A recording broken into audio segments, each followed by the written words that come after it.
Welcome to another weekly featured business brought to you by Visibility Impact and your host, James Moffat, where he will gracefully take our featured guest on a personal and business journey and stories that will inspire, educate, and engage you.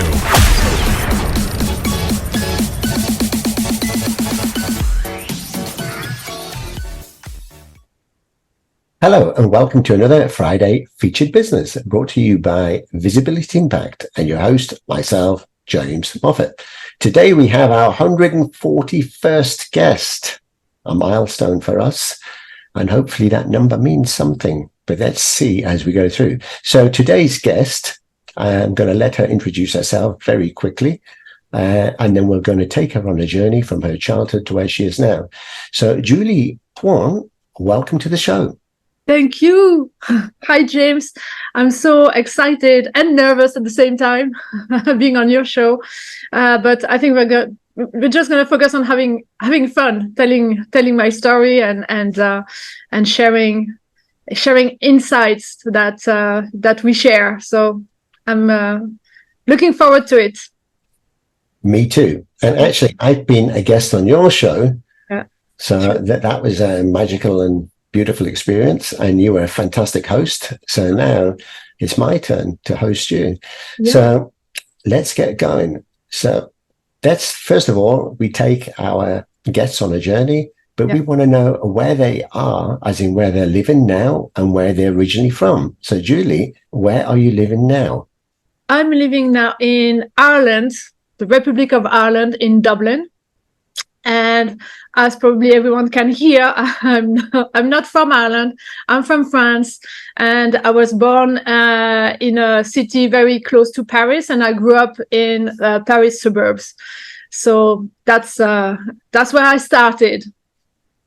Right. So there's a name for people that live in Paris or come from Paris. The Parisians. Exactly. That's the one I was trying to think of what it was. Yeah. But, so, yeah. Now, how long have you lived in Dublin for? I've lived in Dublin for probably about 10 years, but I've been in Ireland for 20, well, close to 20. Yeah. Yes. Because,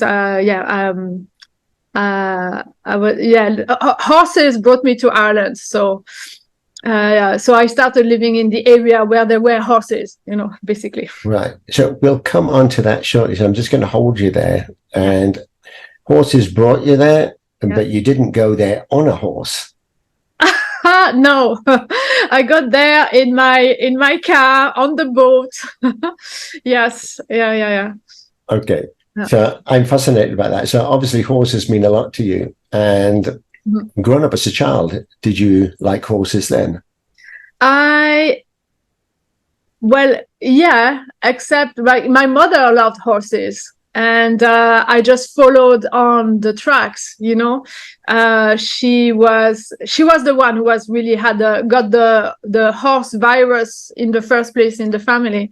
And then as I grew up, and I didn't start so early, maybe when I was, I don't know, around 10, and then started to, wanting to do like mom, basically, So we were all going to the equestrian center, and myself and my sister, and we started riding out, and just ended up taking a large place in our life because mom loved it so much, and she got her own horse, and then later on, years later, my parents decided to buy a country home with space for horses. So yeah, so it became much bigger, in our life. So that's why, it's kind of. So you had your own horse? At some stage, yeah. I had DS was her name, and well, sadly she's not here now anymore. Yeah, and for a while, we sort of were breeding some horses at home. Well, I'm sorry, I lost you for a minute. So okay, right. So where did you lose me? And I'll go back. I lost you in Paris. Oh, Paris? No, seriously? No, I'm joking. Yeah, actually, you mentioned horse virus. Your mum had a horse virus. I mean, oh yeah, horse virus. Oh yeah, yeah. maybe not the best terminology to use these days. Oh no, I know. Yeah. Oh yeah. You know why? Because it probably doesn't translate in English at all. But No. like in French, we say, oh, elle a le virus. She got the passion. Yeah. And it's something that's spreads because one person in the family has it, and then another one, and then another one. So yeah, sorry for that. I know it was not the. Yeah, there's a cure for that actually, ivermectin. Yeah, ivermectin. Yeah, but we use ivermectin for horses a lot. So it was a familiar name when it came out. It's like, yes, it is a horse dewormer. We've been using it for years. I just didn't know there was a human version. I just didn't know that. Yeah, we all need deworming anyway. But yeah, true. Yeah, I do that every year. I've done that a couple of weeks ago, actually. I know we digress, and I don't know if I'll leave this bit in or chop it out, but it's quite funny anyway. Yeah. So you were saying, so you grew up with horses. You had your own horse for a while, and you had a passion. So I'm just thinking, because I mean I've read your notes and everything, so I know a bit more about you than the audience are going to know at the moment, although they'll catch up once they start listening. But you, I mean, very much into spirituality, which we'll come on to later. But what's that kind of spiritual connection? I mean, I've watched movies like The Horse Whisperer. Yeah. And so was it more at that young age, the riding of the horses and the being around horses, or was it also trying to connect with the horse? I don't think so. At the time, and as I said, I wasn't that young when I started, with the horses, but spirituality, I don't think had nothing to do with the horses, or much later in life. It's actually the connection between horses and spirituality, probably, if there is one, is like down the line when I actually started working with horses. I had an accident at some stage. So I broke, I had a small fracture on a vertebrae, not somewhere dangerous, but, it was a bit painful. And at the time I was looking for solutions to help my back. And I read a little book, and there was some advice, and Reiki was one of them. So I went, to have a Reiki session. And at the time, one of my, and I was working with horses at the time, and I had friends who had that actually my own horse was in the livery yard of these people, and one of them, Chantal, became my best friend, and she was excited about, let's try that together. So we went on trying Reiki together, and we loved it so much that we said, we're going to train so that we can do it for each other. And I said that was the first step that really sort of started to open spiritual stuff for me. Even though at the time I'm telling you, James, I had nothing, no spirituality at all, totally anti-religious. Because when I was a kid, I was raised with no religion. But long story short, I was put into a Catholic school, private school. So it was a good school, but there was catechism. So we can talk about that later, but then I realized that I went onto a path of having to be christened, actually when I was maybe 7 or something like that, and then all the communions. And then at some stage I got the total pushback, sort of kind of getting into total resistance, and I don't know, how do you say in English? Just denying everything. And so I went the other way, totally anti anything that had something to do with religion. I just got very annoyed with it. So when I was working with horses and then started Reiki, I was coming from a place of, when you die, you just go feed the worms into the ground. That's all. There's nothing else. So I was really, really low on the spirituality spectrum. And so that Reiki course that we did with my friend, and we're laughing about it now, because in fairness, if I had known what it was, or if I had had a glimpse of what it was before we showed up for the course, I would have run away, like as fast as I could. But because it's funny, because when we went for the workshop, we would have been supposed to meet the guy before, for a little assessment, and we booked at such short notice that we couldn't do that. So we went straight away for the class, for the workshop. But when I saw like that guy all in white and, with this room, with this big, like a massive, poster, it wasn't a poster, but whatever, of the home symbol, I was like, what the, where am I? And he started talking about spirit guides and Christic energies, and like all my hair went up, and like, hold on a second. And I didn't like that, but thankfully he was really nice. And he said, it doesn't matter whether you believe in spirit guides or stuff like that. It will still work. The energy will still go through your body, and so it will still work, so don't worry about that. But so I went along, and just because I was with my best friend and we were having so much, we were laughing our heads off for a lot of it, with the energy working its way through the body, and we had a great time, so it was my first opening of a door towards something spiritual, even though I was still very much in resistance. All I took from this is, okay, we have some sort of energy emanating from the body, and like when I focus this energy, cool stuff happens. My hands get warm, the person gets warm, it eases pain, whatever. I left it at that, and so that was the first link. So not to digress too much, because I know you were asking about my connection, like the horse and spirituality. So thanks to falling off a horse, I got a first step into spirituality. Let's put it that way. Okay, excellent. Yeah, I'm very curious to know more about that. So, but that was, when you were living in Dublin, so how long ago was that experience? So we know that, that was, I wasn't in Dublin yet. Oh my God, that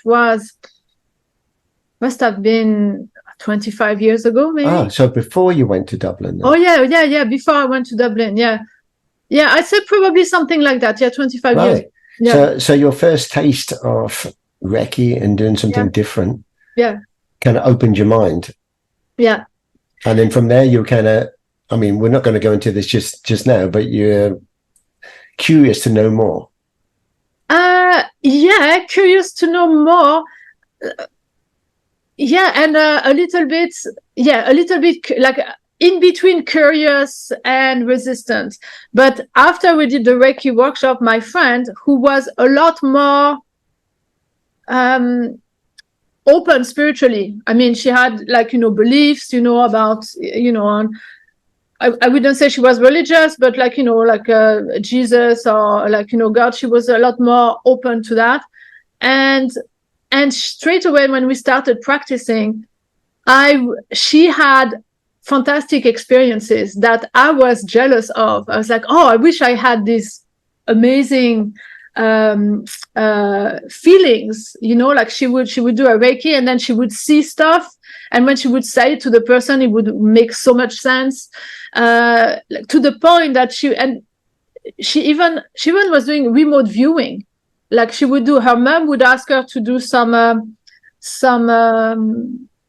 send some energy on a situation. Chantal would do that, and it was, at least she did it once because she didn't want it to happen again. She wasn't comfortable with that level of, connection. But she was able to tell exactly what was told in that conversation that her mom had while she was sending Reiki on from a different place. Remotely to the event. And I think it freaked her out a bit. She didn't want that. And I'm like, and on the other side, I had none of these experiences, and I wanted to have them so much. But it goes, but it got, for sure, it got me curious. And then we had, I followed her onto the other levels of Reiki, even though I probably wasn't so much into wanting to do it, but it was such a great crack we had with my friend. So I kept going on with her, and there was like so many more incredible stories about, that happened in these Reiki workshops, that it would have been impossible not to be the word skeptic, not to be like seriously intrigued, that there is really something going on here, like a database of information that she had been tapping on, and with so much accuracy that it was even confirmed later on. Excellent. I love it. So we've just got actually a friend of mine joining, Carmen. Hi, Carmen. Hi, Carmen. If you just want to listen in, right? Okay. Carmen is actually based in Dublin. Yeah. I haven't seen Carmen in a long time. Ah, you know so Carmen. Funny. Yes. All right. Okay. All right. Anyway, we won't distract from the story. So let's just take you back. I mean, I love what you said there and about your first experience. I'm curious to know where you are now on that, but let's save that. Let's save that for a bit later. So, yeah, just for the audience, we do have, for the audience watching this, we do have people jumping in and out to listen in, although we try not to distract too much from the guest. So, yeah, so just bear with us. Right. So, Julie. Oh. So, Julie. Yeah. Oh, okay. Like you froze for a sec, so that's I probably froze for you, so I don't know. Yeah. So I just want to take you back a bit more, because I mean, not on the Reiki bit for now. We can catch up on that a bit later. And I'm curious to know, I mean, from 25 years ago, your first experience, where are you now on that? But let's save that question for later. Right. So just going to your childhood, you have any siblings? Yes, I have a little sister who's 4 years younger than me. And that's it. Like we are a small family. Right. And she's similar to you or completely different? No, completely different. Yeah, no, completely different. I joke that, if she wasn't my sister, we probably would never have met. But I mean, we have a strong family connection. So even though, we're quite, like let's say we're not ringing each other that often, but we have these times where like these family gatherings that the five of us with like by six of us now. So my parents, my sister and her partner, and my niece and their child. So we have these very intimate family gatherings on a very regular basis, either like in Portugal, where she lives now, or in Normandy, where where my parents are and where the horses are. Well, now the horses are all retired, and I wish I could say, or in Dublin, but it hasn't happened that often, like the Dublin side. I don't know. It's weird, but as soon as my sister moved to Portugal, somehow, like people seem to be more inclined to travel to Portugal than Ireland. I don't know what that means, but no. Maybe it's the weather. Sorry, go ahead. Right, maybe it's the weather in Portugal, but anyway. Yeah, we left Portugal as well. Yeah. So I think now if I had the choice, I'd go to Portugal as well. But I mean, that's because we go there every year and we love it there. Yeah. But anyway, so growing up, typical things that you enjoyed doing? Were you a sporty person? So no, I wasn't a sporty person at all. I was more of a brainy person. Mm-hmm. Like very good in school. I remember when I was very young having this, because that probably ties into spirituality in a sense, but having these feelings of, and I know I'm not the only one, but being in my room and having this weird sense of, what am I doing here? I don't know if you've had that, James, but like, this sense of, what is this? But I mean, this world, this, what does it mean to be here? This, you know, in my room, I can't even put words on it. It's like such weird sensations that now looking back, I'm thinking, oh, could it be that, you know, it's like that soul, you know, like that soul being having that realization that we've landed into a weird environment, you know, like we're having an incarnation and we are learning again what it means to be human. Yeah. So in answer to that question, yes, I did have these feelings. Spiritual being landing to have a human experience. Yeah. We got to learn how to be human, right? Yeah. Yeah. I lost you for a second there. So, hello. Yeah. Oh, yeah. Sorry. Right. Yeah.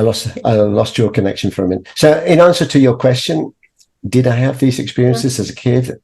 Absolutely. And maybe at the time I would question and ask these questions. I would sit in my room as well, which was typically an attic in a row of terraced houses. And I would sit there on a rainy day, looking out the window, thinking, I'll stay here and read a book or something. But just questioning, right? I'm here. So what's it all about? What am I doing? What's the plan? Where am I going? Don't tell me it's all about going to school and then getting some certificates and getting a job and then buying my own house and having a family. It can't just be that. There must be something more. And as a kid, I would question everything. But just going back to what you said about religion. So, yeah, I was never a religious person. And we had what we called RE, religious education at school. And they always talked about the different things and whatever. And because we had a bit of a mixed upbringing in the way that my mum's heritage was from on Jewish side, and my father was Scottish with Christian. And so there was always questions I asked that nobody could answer the question. The teacher didn't like me asking these questions. And then I found, just digressing a bit, I found that with girlfriends that I had, there were different religions again. So I would try to get involved in their religion and scratch my head thinking, well, please don't give me any of this. How is this uniting people? It's actually dividing people, right? And if I have to go there to learn something from a book or someone telling me, then surely that's not the right way. And I always believed, even as a kid, if I want the answers I have to find within. Yeah. And then that kind of went on pause for many, many years while you plod through life and until another situation comes when you have that moment that you ask the same questions again. Mm-hmm. What the hell am I doing here?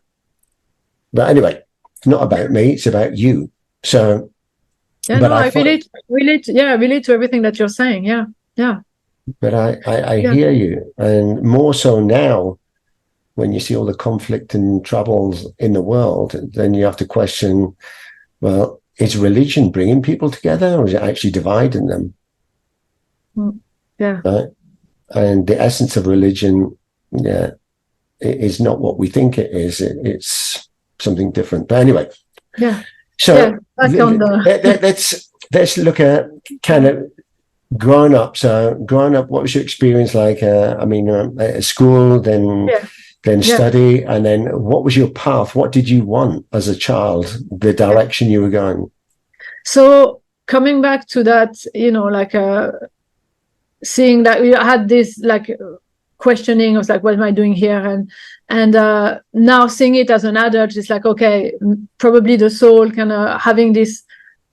Still knowing it's a soul, and then understanding, starting to come to terms with the fact that we're into an experience, and so as such, we need to learn. If we're coming from the perspective that we're spiritual beings having a human experience, we need to learn how to be human.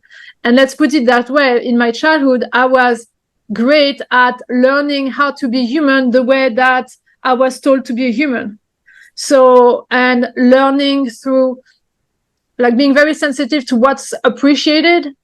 And so would see that, okay, like, you know, like going to school and doing well in school is appreciated. So being good in school, I guess I was probably like, you know, it was coming easy to me, you know, so I was getting, you know, like I was like your typical straight A student, you know, the whole, you know, for many, many years.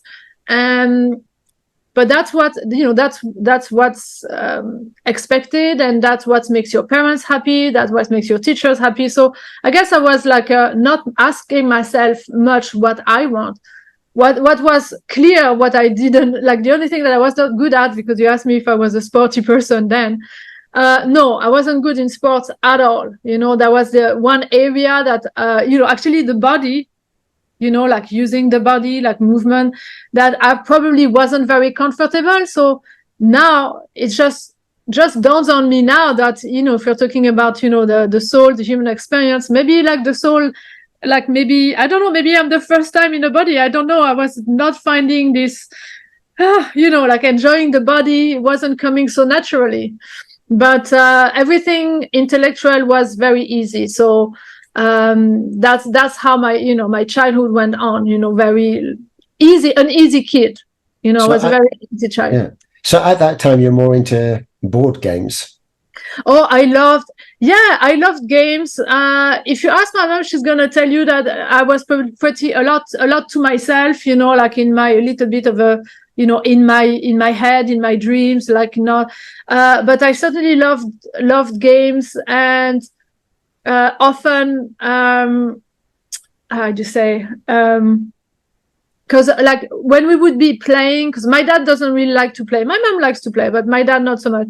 So when we had opportunities to play, like with my sister as a family, my sister was such, you know, the sorest loser you know you'd ever find, you know. And I say that laughing because now we're still playing as a family and we are joking about it, because now it's my niece who's the sore loser. And so, you know, it's funny. Anyway, so it's a running joke in the family.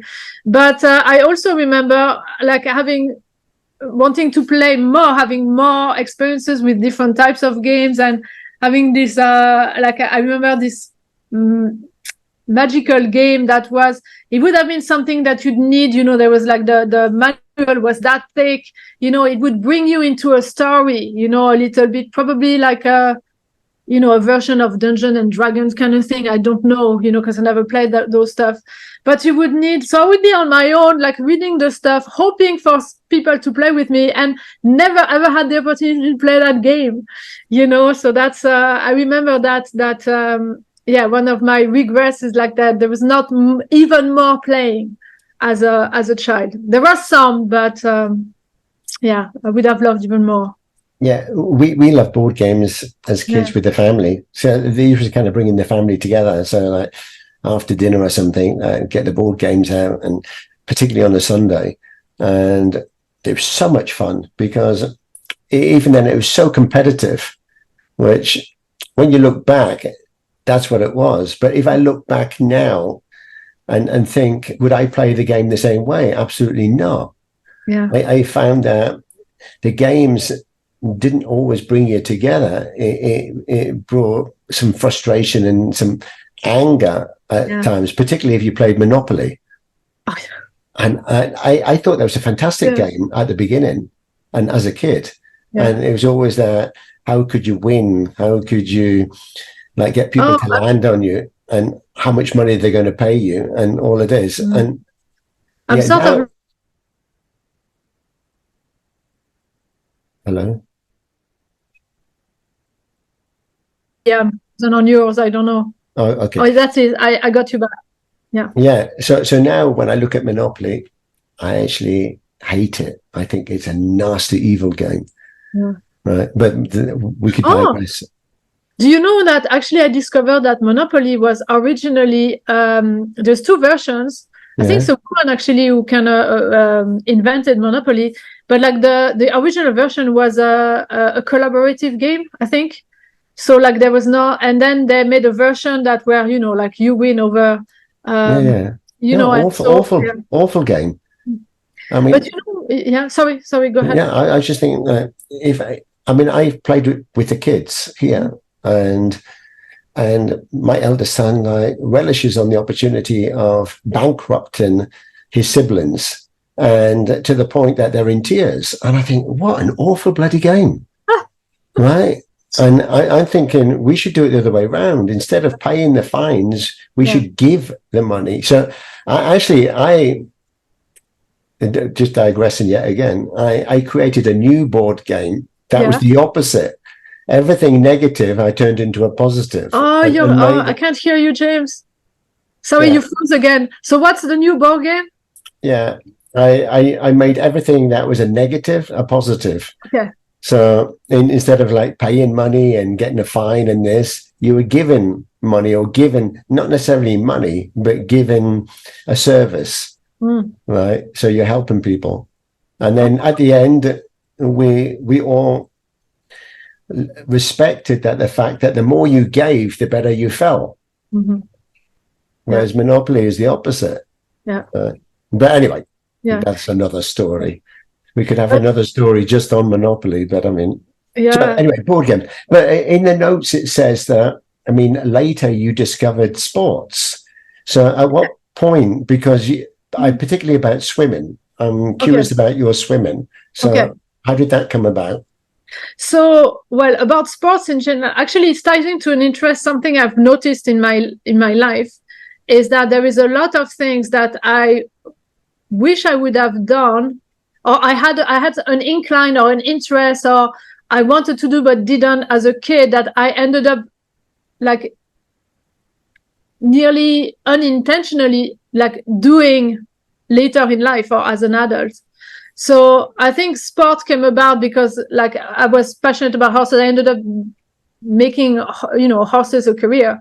So that's obviously very physical, but that's not, to me, it wasn't sports. It was my life. It was my work. It was, but then when I stopped working with horses, I didn't think to take over, I basically stopped exercising in a sense, but I never took on something to replace that. And eventually, didn't like the gym, couldn't, the idea of going to the gym was really not something for me. But so there was a whole period where there was like a very little of, body exercise or stuff like that, until I reconnected with a very old, probably desire from when I was a kid, but that I had never acted on it.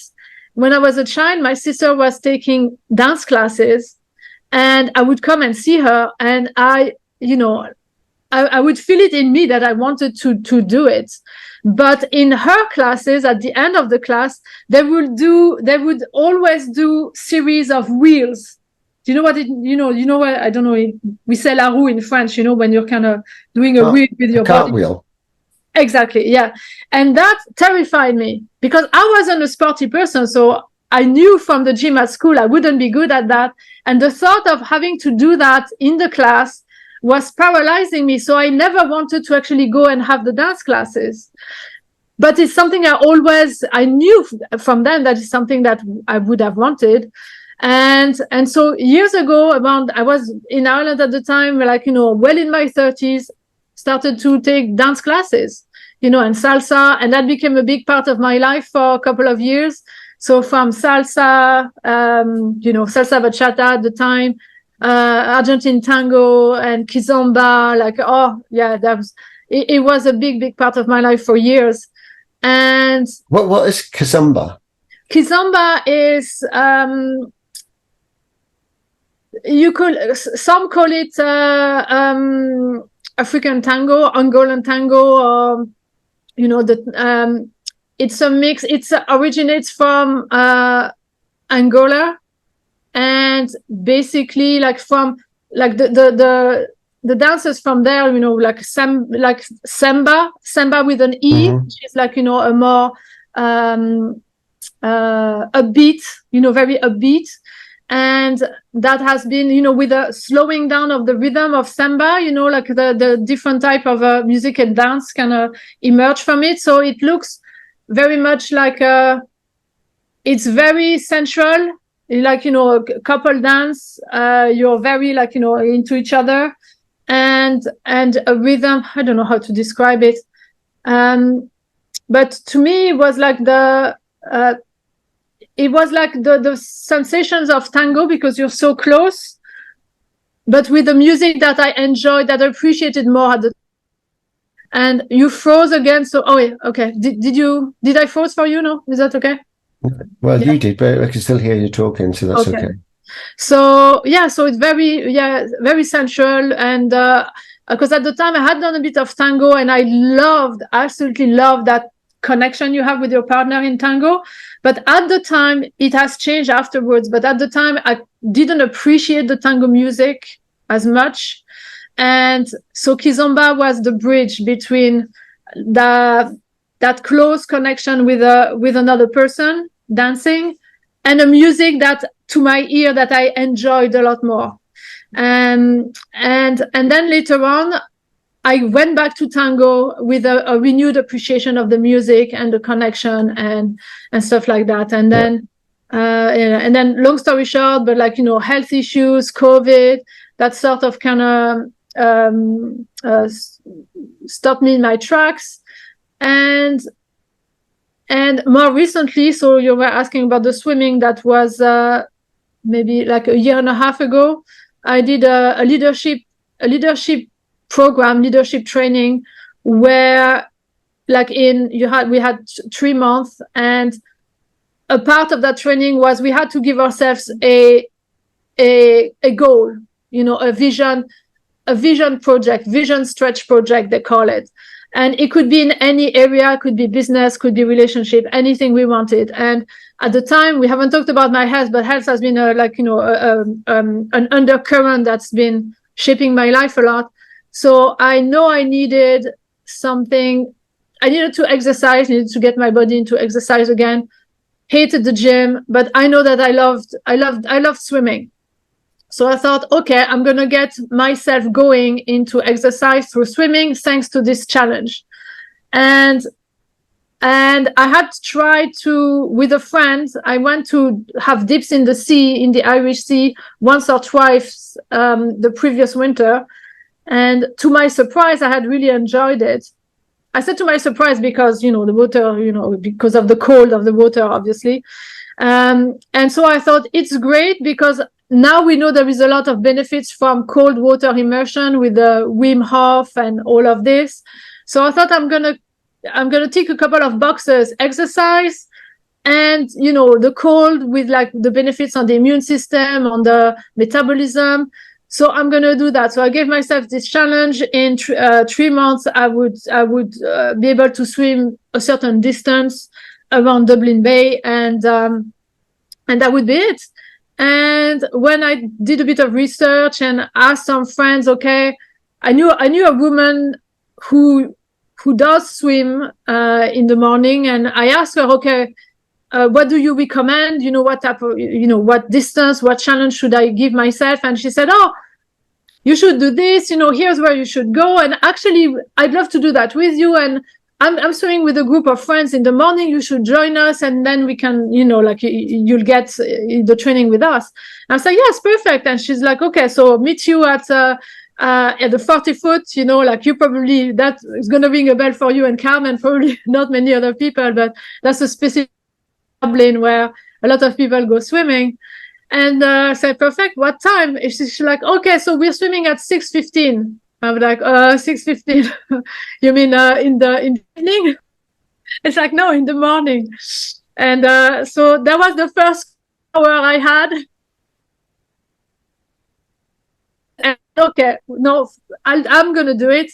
So the challenge was not only to go swimming, but, also to do it at 6:15 in the morning. And actually that was great, because on top of it, it gave me a routine to get into an early morning routine, which I'd always wanted to have again. I had one, when I was working with horses, I was a lot more, a morning person, but I had lost that.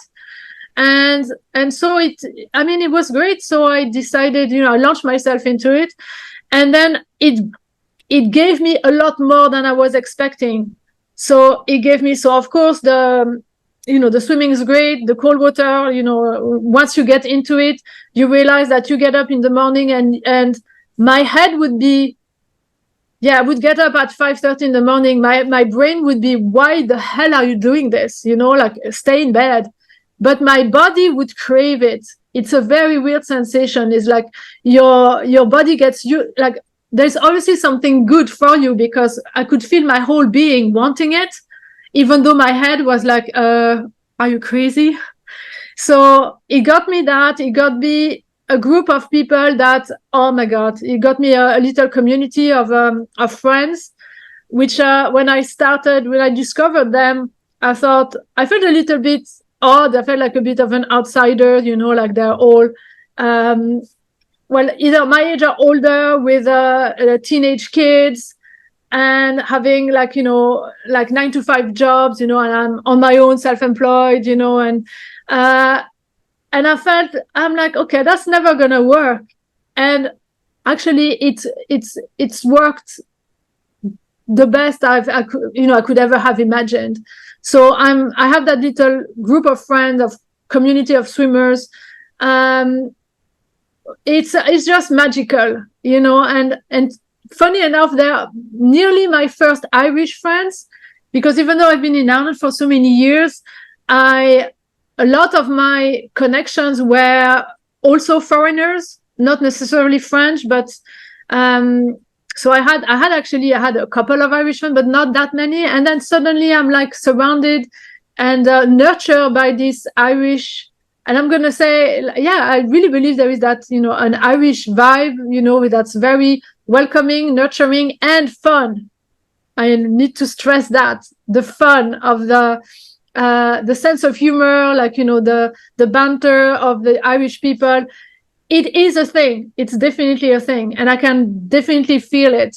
So it started, that was a year and a half ago, and I'm still at it, going every morning. Well, not when the weather's like this, but most mornings, early morning, and at the weekend we go a bit later, and then we have coffee together, and then we organize other stuff. And with some of them now, we're also indoor climbing. So I don't know, I got into a different group of people with a different vibe, and now I'm getting more in touch with sports, you could say, even though I don't feel it's sports. I don't feel like it's sports. It feels like it's just enjoying some activities with people I love, and it happens to to make my body move and benefit my body, so to speak, No, I love it. And congratulations. Yeah. Oh, thank you. Yeah, I think with the dancing, I see it kind of with my kids. The dancing, my daughter, who's 7, loves horses. And when we went to Portugal, she wanted to go horse riding, so she did that. And she's just a natural kind of with things like that. But she also said she wants to do indoor climbing. Oh. Right. So everything that you're telling me, I'm thinking of her as well, and how she feels about it. I tried indoor climbing, but not really for me, although I was very sporty as a kid growing up, and I love horses also, and I have done a lot of horse riding and training others with horses. I've lost you, or you've lost me, but yeah, just gonna wait for the connection to come back. Right. Hey, I was just saying that, as part of I learned to ride a horse in the UK, and I went to this school, and the woman said that she'll do a deal with me because there's not so many guys that do horse riding. She said, if I teach you how to ride a horse, you can have it free. But once you get to a certain level, you have to teach the new ones that come, right, and take them out.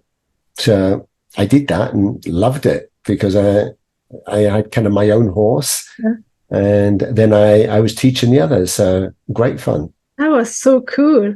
There was something like that for me as well when we were like learning, like we was doing the during the summer holidays, at the time where there was that little equestrian center in the city, and with my friend we would work there during the summer so that we could ride for free.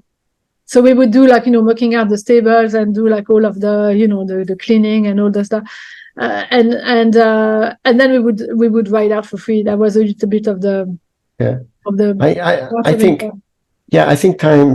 I think sometimes that, I mean, as a kid growing up, I would always ask for something, because I knew that if you don't ask, you don't get. So why not ask? But I've always grown up with kind of that mentality. So when I arrived in Bern, in Switzerland, I went to the equestrian center with the horses, and it's a national stadium basically.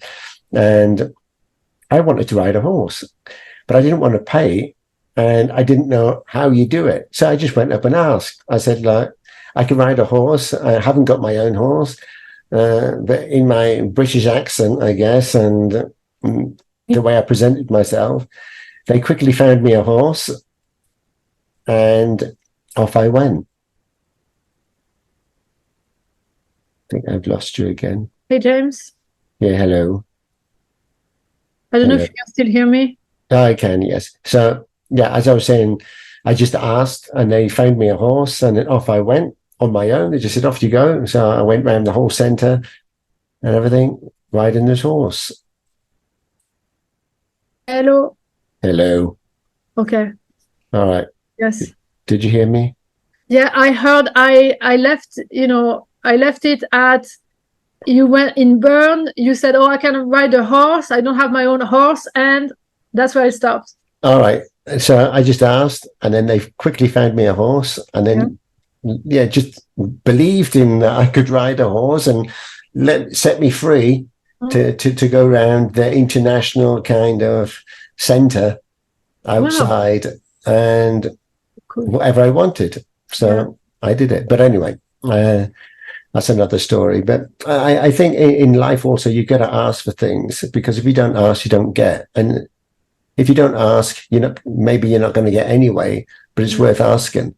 And if they say no, well, it was going to be no if I didn't ask. So better to ask than not. But so anyway, let's kind of catch up. So I did ask about also work. So your study, what jobs did you do? Because I want to get onto what you're doing now. Yeah. And particularly when it comes to catching up on where we basically started and going into the Reiki stuff, the spiritual stuff, the stuff about careers and stuff like that. But I just need you to bring me up to that. So just give me a quick overview of your education, what you did when you left school and stuff, and then how did you, besides, and why did you said horses brought you to Dublin. So tell us a bit more about that.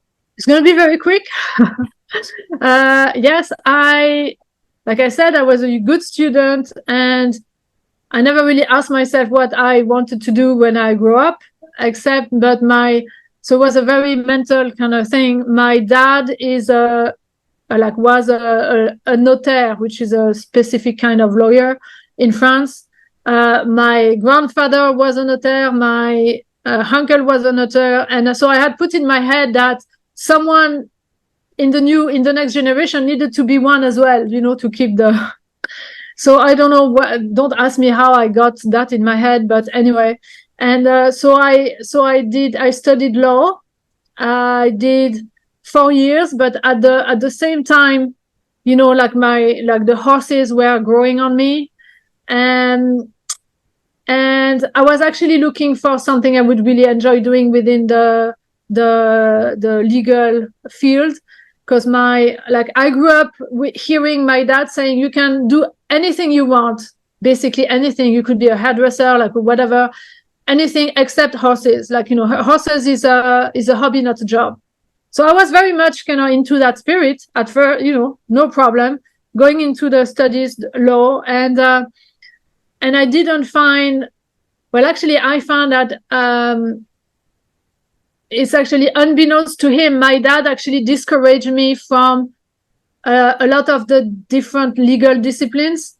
He didn't do it on purpose, he was really trying to good advice.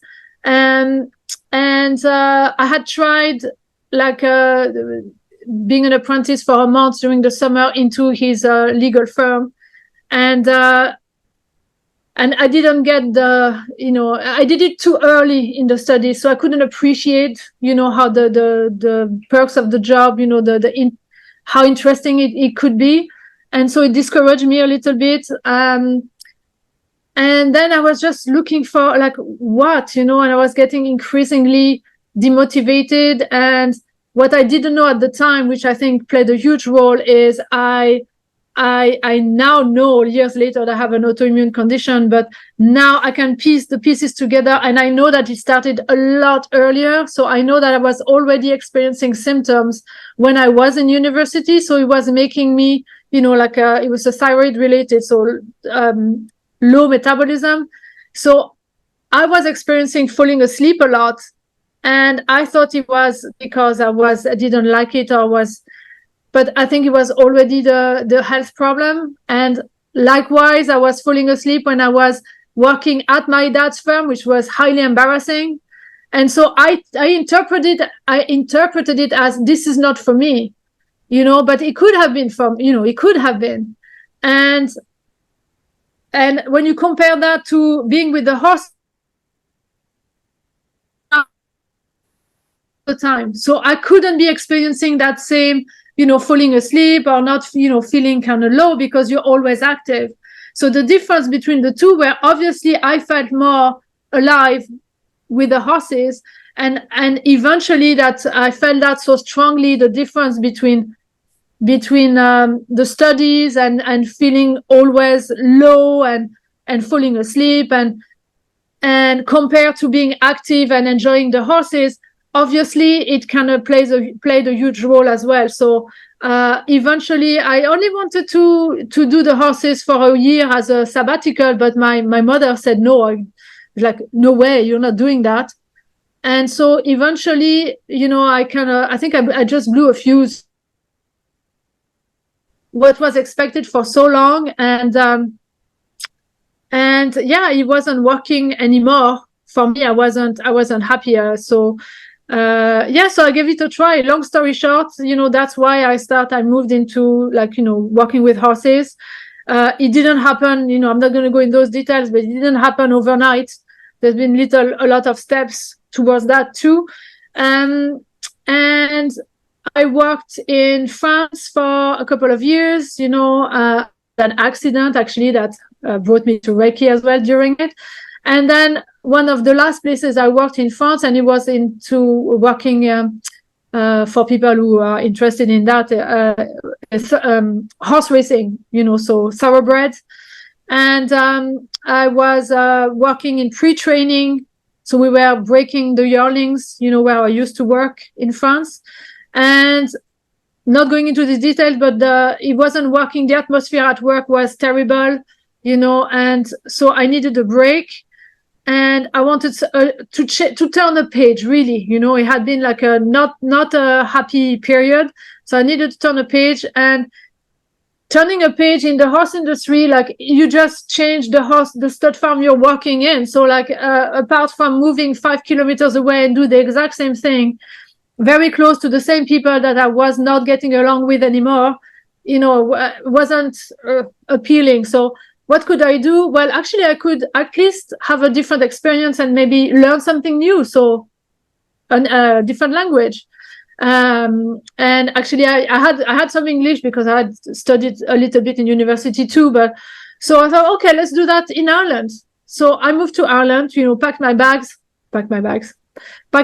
in my car, and took the boat, and up you go, to Ireland. And the funny part is, I thought I was turning a page, if you think you can just turn the page and forget the problems and just escape the problems, it doesn't work that way, because a couple of the people that I didn't want to see from France ended up working in the same, following me in Ireland. So that was in the interest of time, I'm not going to get into it, but it's quite funny thinking of it now. So I had some of the best time in my life. That first year in Ireland, it was very, it was physically very demanding, but humanly hugely gratifying. I met great people, French people, because funny enough, the place I landed was run by an Irishman who loved France and was getting all of his stuff from France because he could pay us less money, actually. So there was one Irish head lad and who was literally pulling his hair because all of his stuff was French, speaking zero English most of the time. But it led to this wonderful kind of connection built there. And then, so over time, so I worked in the horse industry overall between France and Ireland for about a decade, I would say. And then again, the physical, my health was, I still didn't know at the time, what was the problem. So that the falling asleep had become like a real issue, as in falling asleep driving, driving with the horse box and the horses behind. So not a good combination. But anyway, I eventually got diagnosed, so I knew what the problem was. And slowly, and I changed to another job with the horses, where it was a little bit, yes, it was a little bit more boring. I wasn't riding out anymore, so I probably was starting to feel, a little bit of dissatisfaction, and overall, I got to admit that while the horses were supposed to be my passion, it was tough. And though I had great moments and I loved the animal, some of the aspects of it that was really not working for me.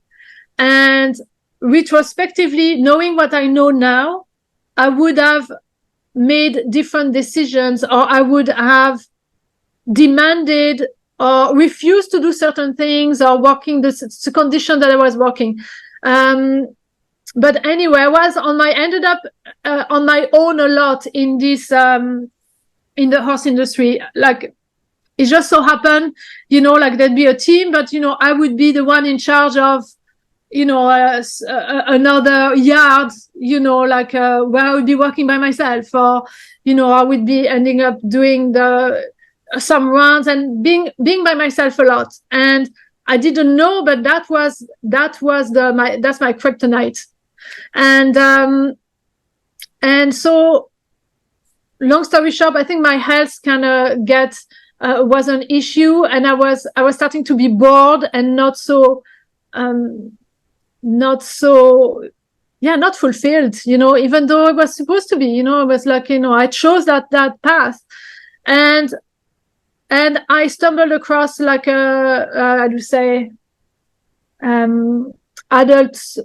studies. In Ireland, it's very easy to do evening studies, and I studied anatomy and physiology and massage originally because I thought I wanted to have more education in biology and science, so that I could interact with the vets better at work.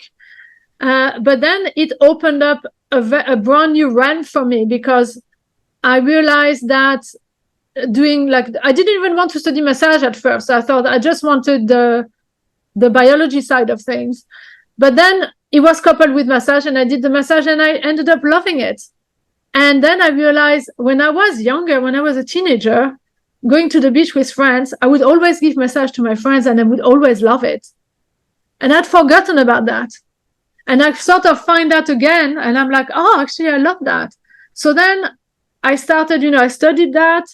And then once I had a finger into that wheel, I didn't stop. So it was massage, and then reflexology, and then a lot of other modalities in the health and wellness realm. And I reconnected with the Reiki side of things as well, which, as I talked about earlier, I had done while I was still in France. And I hadn't been practicing that much I wasn't having the great experiences my friend was having, and I had sort of kind of ditched it on the side. So when I started massage, I started to re-practice all of these things. And that led me to actually go on to a quest for finding ways to make my health condition better.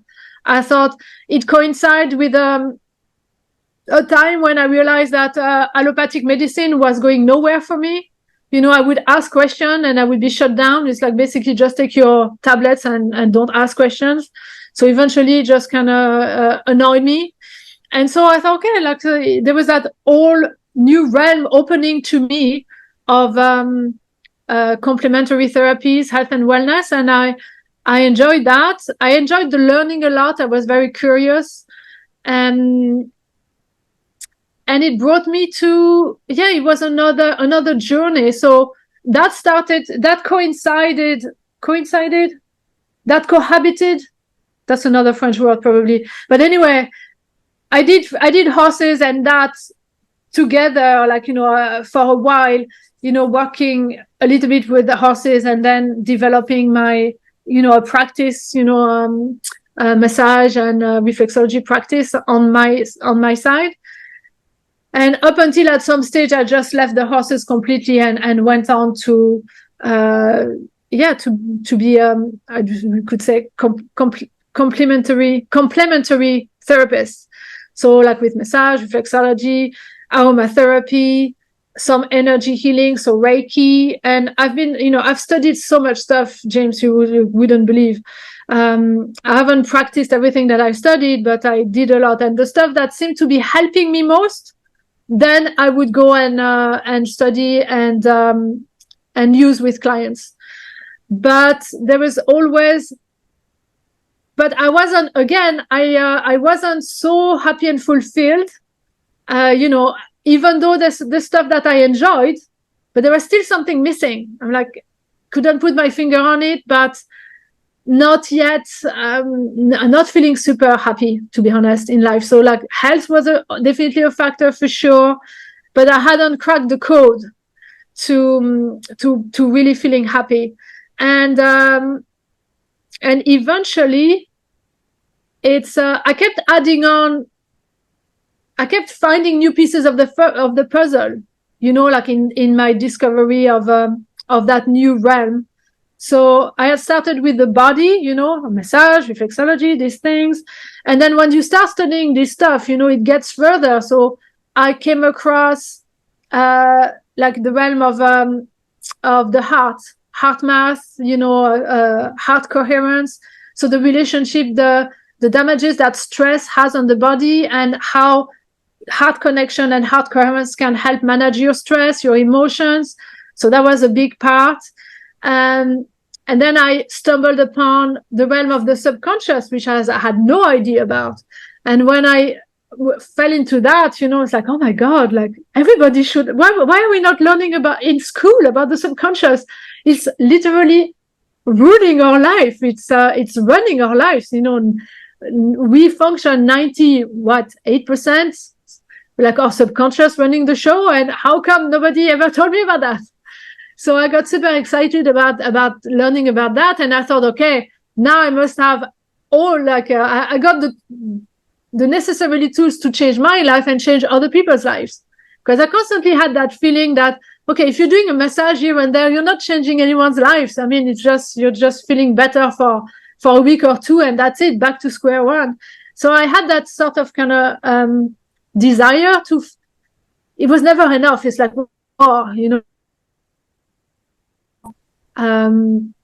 more change, create more change.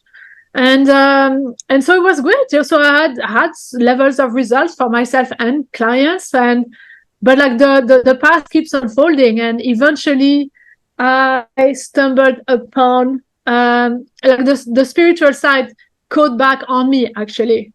And I remember, because before that I was happy with the realm of the body and the mind, emotions, that's fine, but even the word spirit, I would tend to roll my eyes, because somehow I still associated spirit with religion.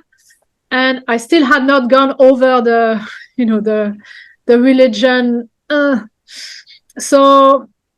But eventually, I got over that unexpectedly, because I stumbled upon this woman on through a Facebook ad, but the woman was explaining about the Akashic records and the soul, and it was so interesting that the way you click on an ad and then you sign up for a 5-day mini course, and at the end of it, there is an upgrade to buy the stuff.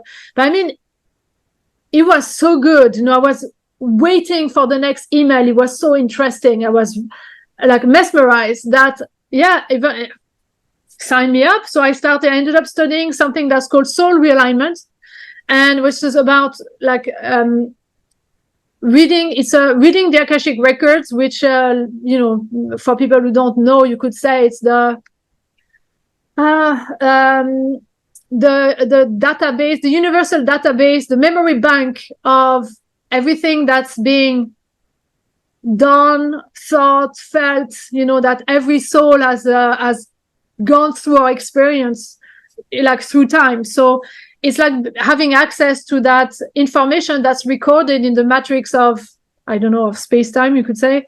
And there's a way that you can tune into that to get information. And so using this way of this medium, this way of connecting and having information through soul realignment, you're getting what we call a soul profile, which gives you like a little overview of what's your soul personality.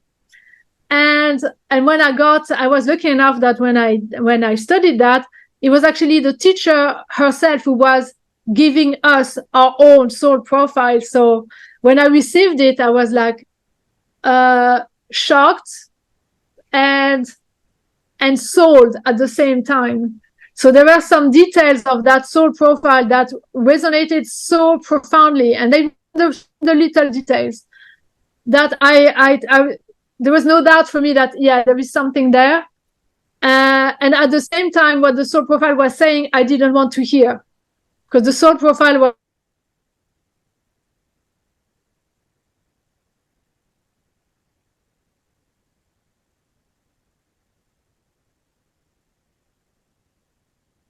frozen, no, I see you're moving. You can still hear me, right?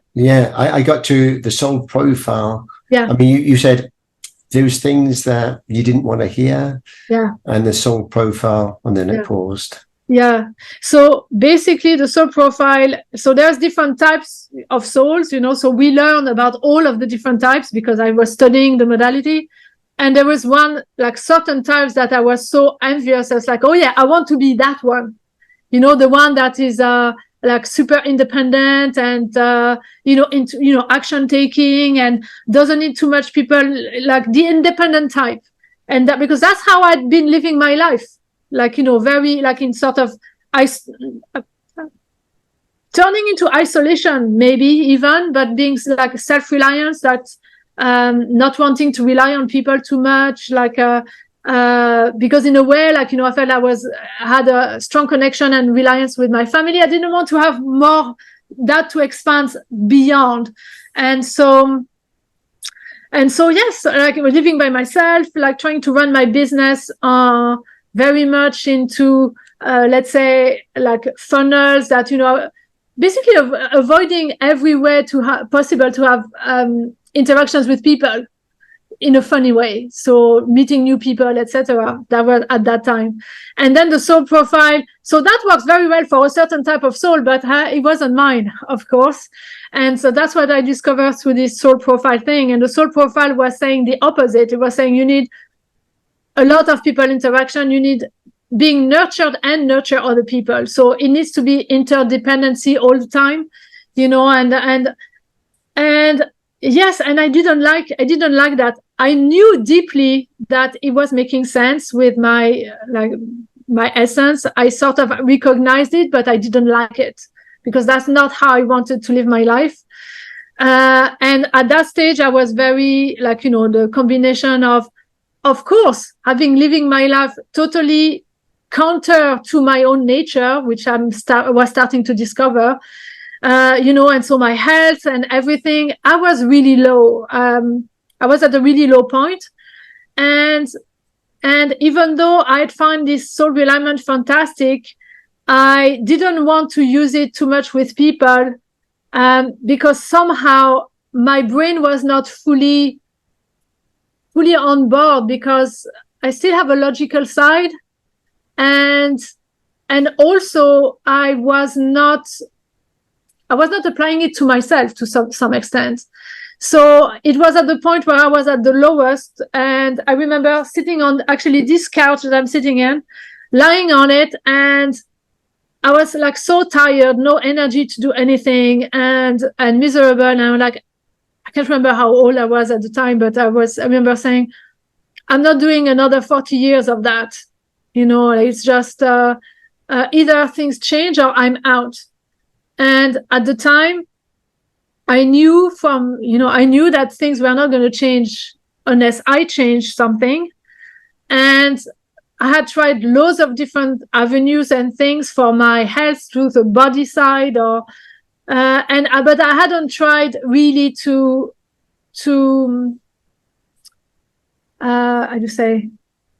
I really hadn't tried to apply what I learned about myself through that profile. I'm like, okay. And even though somewhere I knew it was right, but I had lived differently for so long, it felt like getting out of my comfort zone, like so much. But I mean, I think I didn't have a choice at that stage. So I decided to start acting on it, ditched that profile out, and I was like, okay, now start to make some changes. So I started that's when I started like actually online dating, because that was a way to force myself to kind of have interactions and network professionally, instead of trying to build sales funnels that, I get people through the internet and not meet them, instead I started to go to networking events, and that was a massive turning point. I mean, it changed my life in a way, because then I realized, oh, okay, so it's not as hard as I thought it would be, because it's like, okay, it's actually fun. I actually love it. I'm actually feeling alive. I'm feeling different. I'm a different person, but I had been cut off from that for so many years. I mean, ridiculous. But I needed to have something that says it to me on paper. And yeah, so I started at the time, I met a wonderful guy, it didn't last in time. I mean, we're not together anymore, but I had a wonderful relationship that sort of healed my issues with previous relationships. So that was wonderful. I got opportunities for, professional opportunities, totally start shaping my business differently, find good business coaches that help me to shape how I wanted to help people. So then I could focus on use the tool that were making sense together to shape a journey for other people. So then I was not a therapist anymore. Like, I wouldn't be someone who does Reiki or someone who does Psyche or whatever, someone who helps people to go from frustration to finding professional paths that suit their soul. So suddenly I'm helping people to go from a place to another, to go through a journey, to support them through a journey, instead of doing Reiki or, that sort of a shift of perception. So now I'm open to, suddenly I became open to people in a very different way. And I became who I'm supposed to be. Like, what was basically the subtext of that soul profile is like, you're a people person, so be a people person. So that's the shift that this spiritual thing allowed me to do within myself. And it transformed how I operate in my business, in life. And now, because the message that I got for people who are like, working and that are thinking about changing, like that they're not happy with what they're doing, or they think they're not happy, and And I think it needs to be such a drastic change that maybe they need to go and, I don't know, like go and open a yoga studio or set up something on the beach, or, you know, and that it feels like it's and I don't know whether it's going to work. There's that fear of, is it going to work? And I can say that, look, I've tried that. I've tried making my own passion my careers. And in a sense, it didn't work out to bring me that happiness, that fulfillment that we're all craving for. So I've done that. So for people who are thinking, okay, yes, I've done the serious stuff, but now I want to go and live my passion. It's not going to work unless you're living your passion or your job in a way that is aligned to your own nature. And your own nature doesn't have to do with what you're doing. It has to do with who you are and how you express yourself in the world. And so, like, the example is obvious for me, that I was expressing myself in the world in a very isolated way, and I needed to express myself in the world in a very interconnectedness with people way. So when I started to do that, I started to feel happy and fulfilled within myself. And so I could have felt like that in any other career. So of course, yes, certain careers are probably a better terrain for that, for sure. But now if I look back even to my career with the horse industry, when I look back on it, where I was most happy there was when there was a team, where there was people around me that I had great fun with, basically, that I had like this connection. And so if I had known at the time, I would have said no to being the one on the team of one going around. I would have said no to falling the mares at nighttime, because you're on your own all night long and by yourself. That was the worst thing I could have done for me, you know, and knowing that I would have, if I could have put myself in that, if I was to go back, let's say, working with horses now, you know, I would make very different choices. There is a way to work in that industry that would be supportive of my nature, which is that people interaction. I could have had that, just so that, you know, choices were made that were not conducive to that. And yes, that's so the message is knowing who you are and how you operate on a deep level. It can allow you to probably be happy in a career that maybe you think you can't be happy anymore, but maybe the conditions into which you're operating within that industry are soul crushing. And maybe not. I mean, everyone, you know, every situation is different, but maybe there are like ways to make adjustment within the existing career that will help people to feel better, because suddenly it's like, yeah, I feel more like myself now. And then sometimes it's great. Sometimes you really need to kind of ditch the 9 to 5 and go and do your own thing and follow the passions that you wish you had followed when you were younger. So there is no right or wrong, but that's really what I'm passionate about, the message I want to get across, because I had that chance to follow my passion and I still wasn't happy.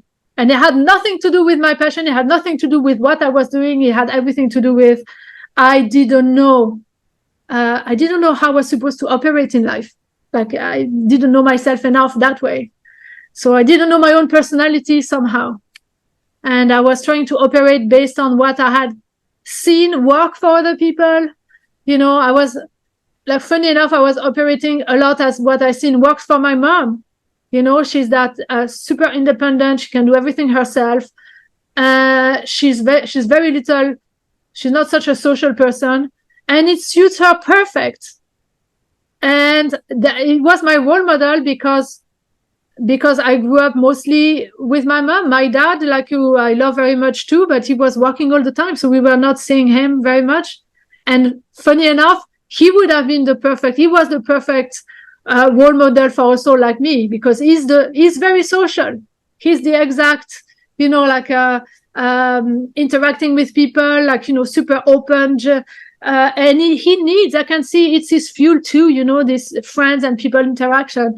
But I didn't have the opportunity to appreciate that because he was taken too much by his work. So then as a kid, you just replicate what you see most in your childhood. So it was my mom's model, and it works super for her. Like, I mean, she's incredible. She's such a powerhouse. But I needed. It wasn't my fuel. My fuel was something different. And but that's it. When you know your fuel, you can be fueled and filled and fulfilled anywhere, no matter what you're doing. Yes, that's my message. Wow. So there's quite a lot to digest there, because you touched on so many things. I was kind of waiting for the opportunity to jump in there, and I was going to talk about something, and then you quickly moved on to something else, and I thought I'll jump in now, but then you moved on to something else. But nevertheless, I mean, I did ask you to kind of summarize it, and there's so much to learn about you, and so much to share. I didn't want to stop that flow. So thank you for that. But I just want to catch up on a few things that you talked about. So you mentioned particularly about, I mean, through our discussion, you talked about, like, you like the body contact with people, you like the dance, and you like being around people. You thought you wanted to be more isolated and more of a soul person, I mean, on your own. But then you found out that you like being around groups. I think all of these experiences that you're sharing, it kind of goes back to the bedroom when you're a kid, and you're asking the questions, kind of, why am I here, and what's it all about, and what is the purpose, and where am I going with my life? What is it all about? And then, understanding that there was never any answers, and you were searching for the answers, but the answers weren't there. It was kind of the journey that you went on that you had to discover for yourself. And then you got into the horses, the work, the Reiki, and then more recently, the spirituality and the Akashic records. And for people that don't know about that, I mean, that is something so powerful, because I started studying that as well. And you can actually guide yourself in and ask the gatekeeper permission to view your own records, and then what you discover, you can have it delivered in different ways, through a dream or whatever. But I mean, you touch on so many beautiful things that it's kind of also your journey of self-discovery, because a lot of the things that we go looking out there for aren't necessarily out there. We need to discover them internally. And once we come to terms with who we truly are, and that is going quite deep, then we can understand the bigger picture that's being played around us. And sometimes the big picture that we see is not the picture that we want it to be. But we can understand, and we can deal with that better, because we know that there's better things possible once you discover. But so I just want to kind of move on to wrap this up a bit, but touch on now, because you didn't really talk about career so much, but you talked about the spirituality bit. You talked about all the different things that you followed, and maybe there's many things that they're from the training that you've had, you can bring out in some of the work that you do that maybe you've parked up for now, but it's there, that knowledge is there. And also things that I think are very important, touching on what we learn, particularly what I see now, particularly with my children, the emotional intelligences and the things, why do they fear certain things? Can you address fear? Can you accept it, deal with it, or push it away. And kind of these things that I'm seeing with my kids is also another learning curve for me, because I feared many things and I didn't know how to deal with it. But now I understand, I can help them, which is another story, which we can save for another day. But there's that, but there's also the persona types. I mean, you talked about certain things that... Sorry, I'm losing you a bit, James. All right. Yeah. The persona types of people, why are some people particularly good at maybe hands-on things and some people are more academically gifted? So, but anyway, let's just kind of conclude. So where are you now? How long have you been doing this? You talk about being self-employed and doing your own thing. What is it actually you do? Who are your typical clients for this? How do you find them?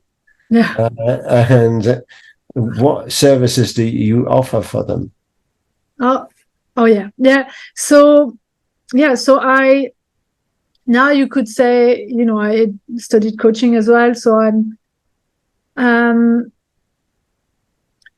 I call myself a spiritual career coach, or sometimes I use the word career karma coach, because it's like seeing someone's career through the lens of choices that do align or don't align with their soul essence. And if they don't align, they create karma that is unpleasant. And if they do align, they create karma that is, pleasant. So I support people. I say I support spiritual seekers having a career experience to reconcile what they do for a living with who they are as a soul. So using the tools that have accumulated, including the spiritual one, the soul realignment. So we are starting by looking at someone's soul profile, like I had the chance to have done for me.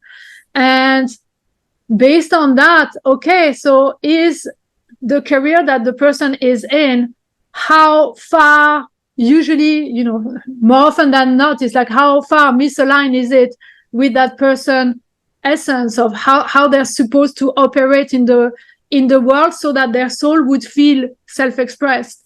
And from there, so then we're looking at what keeps the person from expressing this essence out in the world, but through the lens of work more specifically.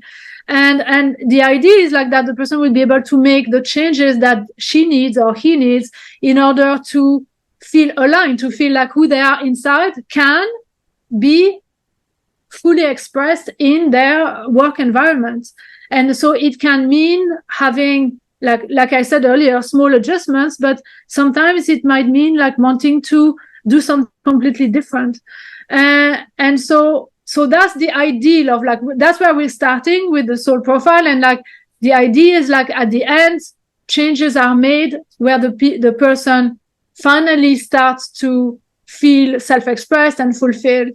And so in between the two, like there are different steps and everybody is different, but most of the time there is the hurdle of stress, and learning to manage our nervous system and the stress, because when we're in stress, you would know yourself, James, we're in fight or flight. And when we're in fight or flight, it's all of our instincts, our physicality, our instincts, our primal instincts are at play. So when we are very much into our animalistic nature, it is not prone to having access to our spiritual side. Is not, we're focused on survival, so we can't be focused on expansion, we can't be focused on listening to the heart, we can't be focused on expanded possibilities.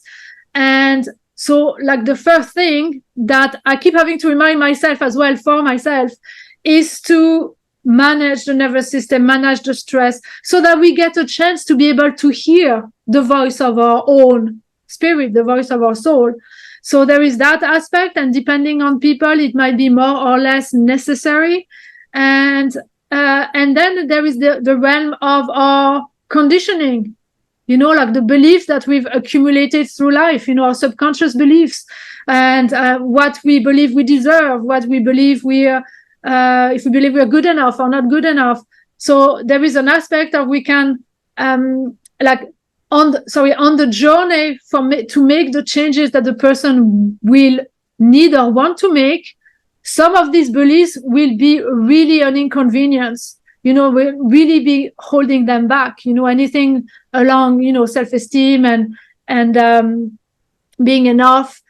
And so then we're working on those beliefs. And I had the tool from years ago that I learned about how to access the subconscious and somehow reprogram the subconscious. So in the same way that hypnosis would be, it's not hypnosis, it's something else, but there is ways to do that. So we are, depending on people and what they bring to the table, there can be quite a lot of work to be done around beliefs and mental and subconscious beliefs. And like through listening and holding the space and asking questions and coaching, career coaching, that integrates with everything else for someone to feel supported through a journey of if I say superficially, like a journey of change of career, but really I think it's more of a change of reconciliation with who we are. And so then maybe the career is not even so important, because once we start to feeling better within ourselves, then everything gets easier. So, but that's some people end up changing career and some staying in the same one, but hopefully feeling better, feeling more than. I completely concur with that in the way that it doesn't mean that you're inviting people to change their jobs.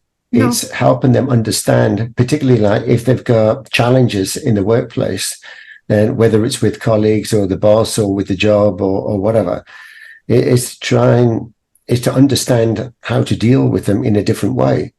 Yeah. But it won't just affect that, it'll affect the way that they look at the world in general, because it's not just in the workplace. If it's happening in the workplace, it is probably happening elsewhere as well. Yeah. So absolutely. I'm very, I resonate very much with, the concept of as above, so below, so as inside, so outside, 100% responsibility, and which Ho'oponopono is very much, I don't want to call it a tool, but I'll say tool out of a better word that I'm using a lot, that what we're experiencing outside, has a connection with our subconscious, what we've experienced in our ancestry. So everything is connected. By essence, everything is interconnected. And so can I ask you, do you have a name for your business?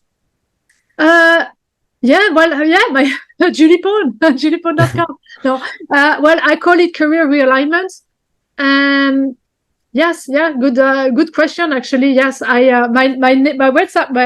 website says career realignment. I think that's the best definition for. Okay, and typically, who are your clients and how do you find them?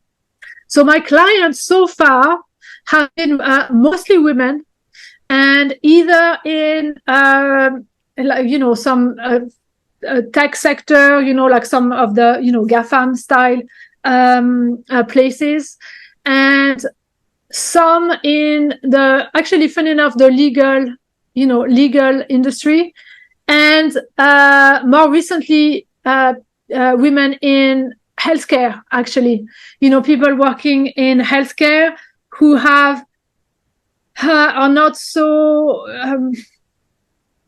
who are working into healthcare, into the allopathic, the normal health system, but who have that, that knowledge and that connection with energy, and that they want to bring something different to the table. And there is a little bit of either not like friction between these like two worlds, and I'm trying to reconcile that. And so there's been the three industry that I've had people coming to see me from. So your clients can be anywhere in the world, or you particularly focus on a certain group of people or country? I don't focus specifically on, like, I don't voluntarily focus on a specific country. I actually had a good few people from Switzerland, funny enough, but they're like mostly, but but not Swiss, apart from one, but like either American or English. And I'd say, I've had most, like, maybe, I've had people in Canada, in Brazil. So yes, a bit all over, actually a little bit all over. And sorry to interrupt. So how do people find you? Yeah, so people find me. So people have been finding me through, because I'm gonna make a shout out to Carmen, who's listening to us today. But I've been a lot of people have been finding me through a platform that's called Internation. Up until about a year ago, I got loads of people, and that was Carmen was thank you, Carmen, was instrumental, because she brought me into that platform, which is a little bit like a meetup for expats. And we had a group together. The two of us were animating, events, in a group there, all through COVID. So I got loads of people from there, and I think then there's been loads of, like word of mouth. And after that chapter like closed, I actually hosted a summit, an online summit called Career and Spirituality, and which brought me like a huge like audience, and I've been nurturing these people, for about a year and a half now. So I've got people through that, and people have been finding me through this, this summit. And now some people are finding me through my Career and Spirituality Conversations, which is a series of ongoing interviews like you, actually, like you've been doing with a featured business, except I'm much younger. I'm not I haven't reached the 30th episode yet. And in general, people can find me through LinkedIn, and listening to me from these conversations, and that's about it. Any other, like, from your business expertise, James? Any other ways that people can find me, you reckon? Yeah, I mean, you can create some online events and then post those. Yeah. So host some events. I mean, they can be a combination of free ones or a nominal figure or something. Yeah. So just to promote yourself and see people connect. I mean, Internations, I've used that, and that's how I met Carmen as well. So that brought us together. Yeah. So actually, sorry to interrupt, but I want to say, like, this is so. It's so funny that we are the three of us here, because I met you, James, first years ago in one of Carmen's events in Internations. That's when I met you first. Yeah, wow. Remember, Carmen? I think she's keeping quiet. Right. Yes. If I can interrupt, because you're recording. Edit, so that's why I didn't want to interrupt. But yeah, I mean, I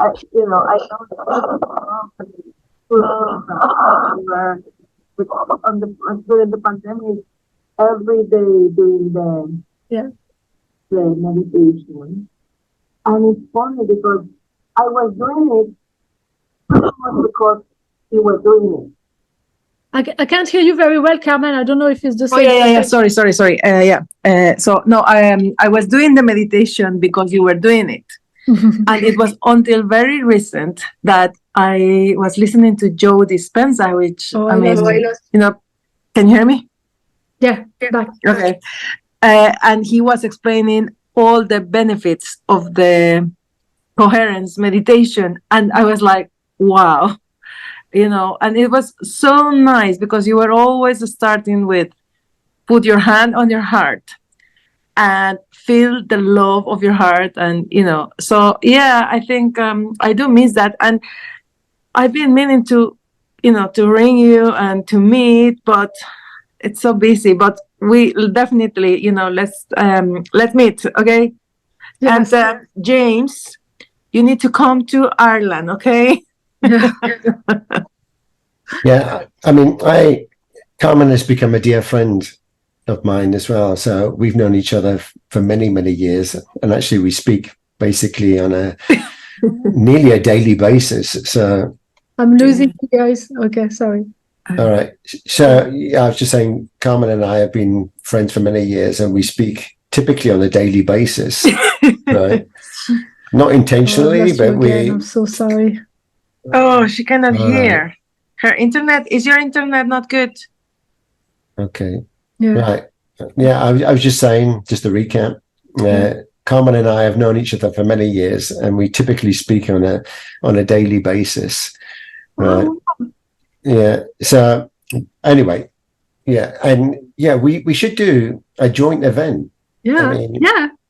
Get Carmen to facilitate it, and we could do a live event as well. Actually, you know who I am trying to bring to Ireland, Julie, but we need to make this big, okay? And I'm trying to think, apart from like maybe making an event for us, I mean, for you guys, Dr. Asim Malhotra. Oh, wow. So I have, I have communicated with him, and he wants to be like, to do an event for like 1,000 people, but he doesn't want to be the only one. My connection is so bad. You keep breaking down on I don't know. Yeah. Oh. Me, but okay. Yeah, but I like what I'm hearing, Carmen. I like what I'm hearing. Yeah, we should take this offline. Yeah, of course. I mean, but cut the recording, James. Right. But we should wrap this up and carry on. Yeah. Right. So thank you, Carmen, for being here. Appreciate it. Okay, so I'll edit this bit out, and then we'll carry on the conversation. So let's kind of just wrap this up now. Right, Julie? Yes. Right. I'm ready. Okay. So Julie, once again, you've been an absolutely fantastic guest. The connection keeps breaking down. I'm so sorry. It's getting worse on my end. Right. I'm so sorry. No problem. So Julie, you've been an absolutely fantastic guest. Oh, thank you. Right.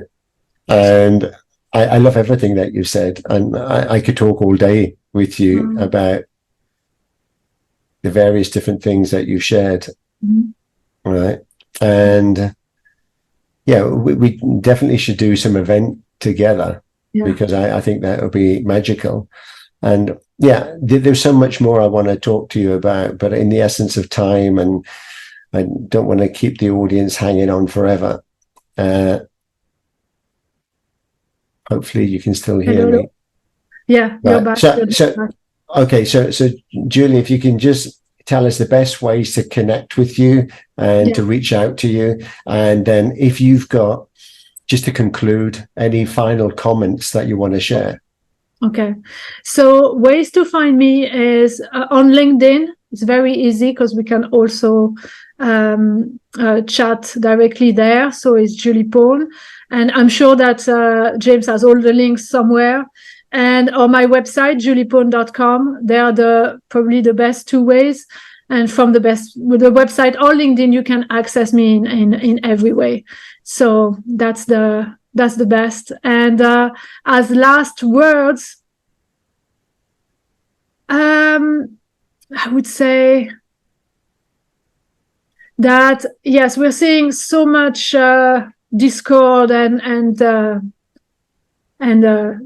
let's call it like that, shit happening outside, and that I can say I certainly feel it myself, that it feels like out of control, and that there's nothing we can do, and as I've seen from the magic of changing myself, how it magically changed my circumstances outside in my little life, the limited realm of my own life, and how it improved, and how I started to see things happening in my life different than before. I think as collectively, if we can focus on making the changes inside, I don't see how we couldn't start seeing a change outside as well on a bigger scale.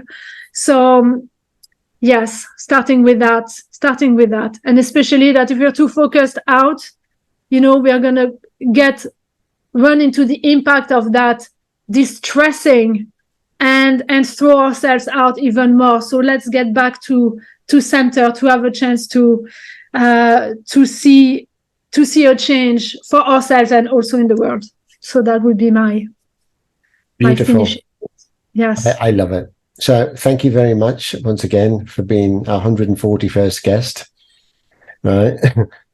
You've got a fantastic story like that you shared with us. I mean, it's only a snippet of the information that you could share, but enough to kind of whet my appetite into wanting to know more, and hopefully others as well. So we will provide kind of all the links and everything like you mentioned, so how you can reach out to Julie, and